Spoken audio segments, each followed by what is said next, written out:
There are rules in the Appalachian Mountains, rules every local knows, rules no one laughs at. If you hear your name, don't answer. If something calls to you from the trees, keep walking. And if a familiar voice asks you to come outside, pretend you never heard it. Because these mountains are home to something that listens, something that learns. One camper ignored those warnings, and in the middle of the night, something outside her tent called her by name. 2 years ago, she decided to go camping. The Appalachian Mountains, a place she had never been before. Her best friend knew the area well, had been there many times, knew the trails, knew the rules. Before they left, her friend sat her down. "There are things you need to know," she said. "Things people don't talk about in the city." She listened carefully. Rule 1. If you hear your name called in the forest, do not respond. Rule 2. If you hear a strange sound, do not scream back. Rule 3. Do not trust anything that feels familiar. She nodded, smiled, thought it was just local superstition, old stories told around fires. She didn't take it seriously. Not yet. They arrived in the afternoon. The mountains were beautiful, dense trees on every side. The air smelled like pine and earth. They found a remote trail, far from the main camping areas, far from other people. Her friend knew exactly where to go. They set up camp in a small clearing, built a fire, cooked hot dogs over the flames, made s'mores as the sun went down. They laughed, they talked, they felt completely at ease. The forest around them was quiet, peaceful, the kind of silence that feels like a gift.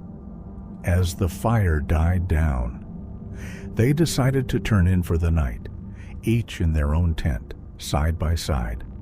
She zipped up her tent, pulled her sleeping bag tight, and fell asleep quickly, exhausted from the hike, content from the evening, completely unaware of what was coming. She didn't know what time it was when she woke up. The forest was completely dark. The fire had long since gone cold. For a moment she lay still, listening, wondering what had pulled her out of sleep. Then she heard it. Her name, called softly from just outside her tent, in her best friend's voice, exactly her best friend's voice. The same tone, the same accent, the same way her friend always said her name. Her hand moved toward the zipper. She was about to answer. She was about to call back. Then she remembered. Rule 1. If you hear your name called in the forest, do not respond. She froze. Her hand dropped away from the zipper. Her heart began to pound. Because the voice came again, closer this time, right outside the tent, saying her name again, softly, patiently, like it had all the time in the world. She didn't move, didn't breathe, pressed herself flat against the ground. The voice stopped. Silence. 10 seconds. 20. Then something touched the tent. Not a branch, not the wind. Something deliberate. Slow fingers dragging across the fabric, from one side to the other.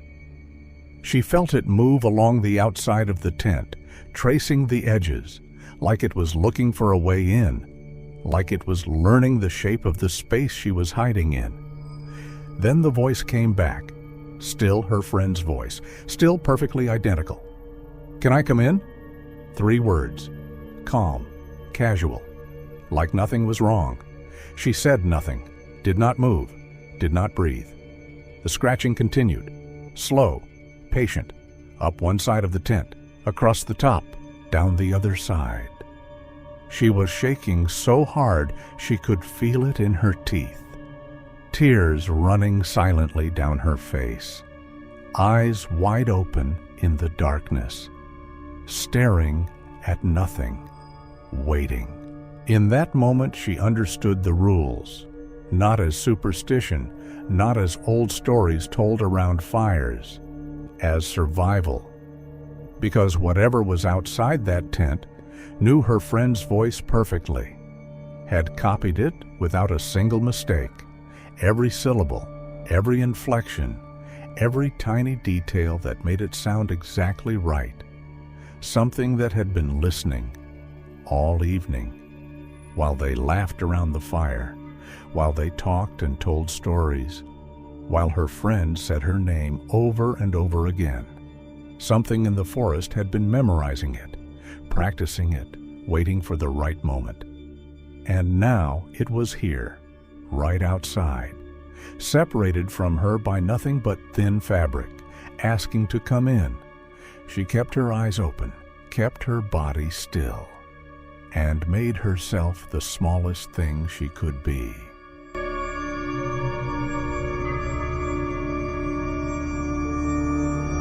She didn't know how long it lasted. Time stopped working properly. Minutes felt like hours. The scratching would stop, then start again.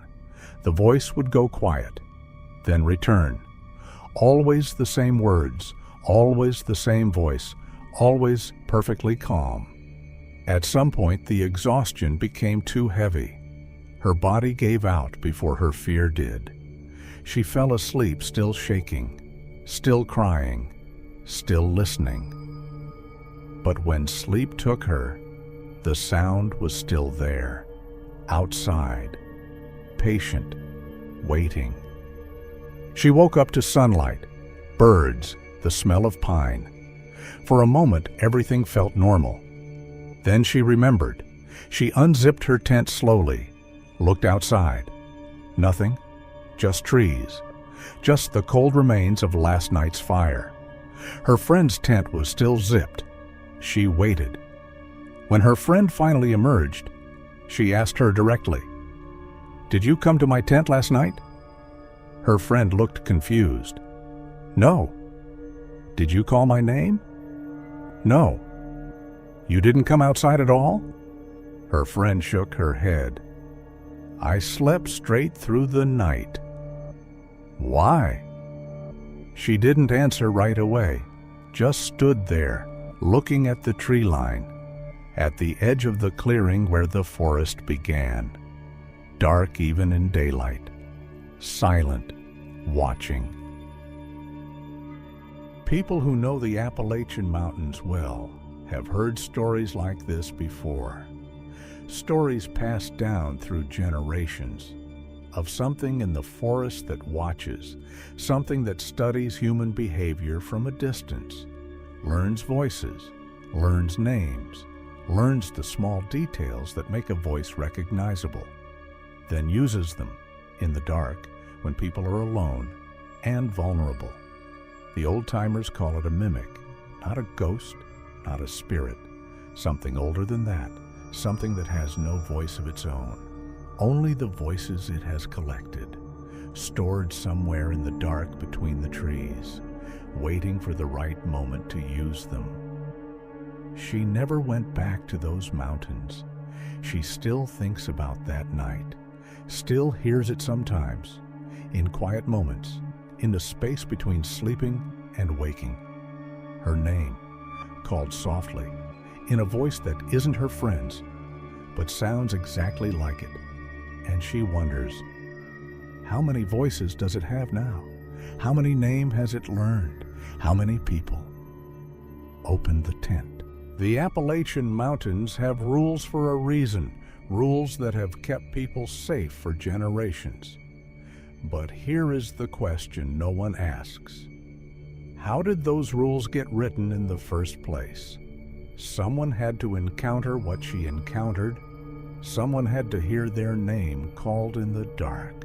And someone had to open the tent. If you were alone in those mountains tonight and heard your name called in the voice of someone you love, could you stay silent? Or would the familiarity be too much to resist? Tell me in the comments, because somewhere in the Appalachian Mountains right now, something is listening, something is learning new voices. waiting for the next campfire and the next name to practice. Every week, a new true story, stories that cannot be explained.